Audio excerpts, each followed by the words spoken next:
Hello and welcome to Physics 2212, Lab 1 Charge Tape by Blake Schwabe.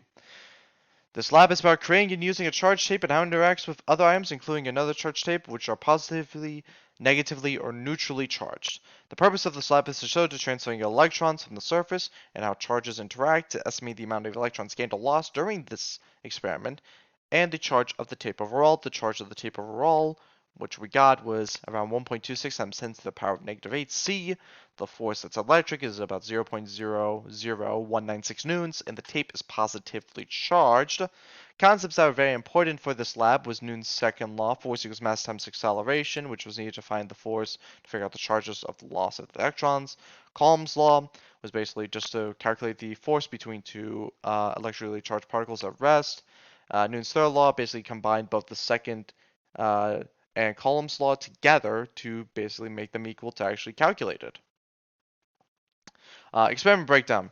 You need 3 pieces of tape about the same length, about 0.2 meters. You make a base tape by basically folding one end of the piece of tape and sticking it on a flat surface like a desk, putting another one, same type of fold, on top of it, flatten it, and then basically grabbing the flap and quickly ripping it off that, and then attaching it to the side of the table.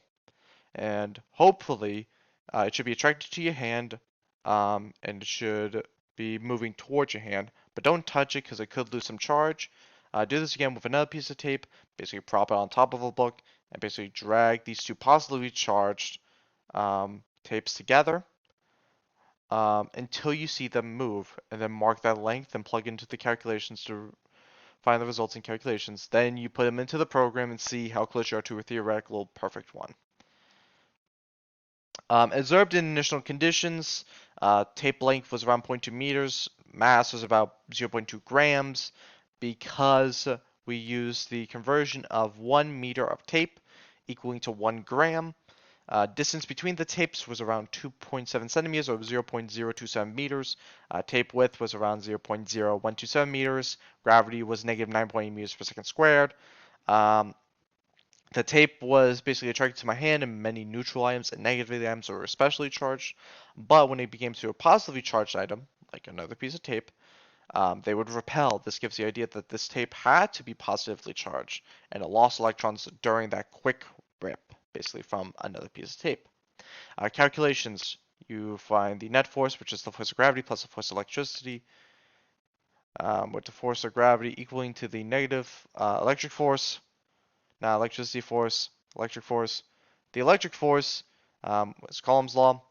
The gravitational force, you find that to be negative 0.00196 newtons. Convert that to positive, and then find the charge of the tape equals about 1.26 times 10 to the power of negative 8 C. The number of electrons given here was around 7.875 times 10 to the power of 10 electrons. The number of atoms was about 2.54 times 10 to the power of 17 atoms, and the number of atoms per electron was around 3.225 times 10 to the power of 6 atoms per electron.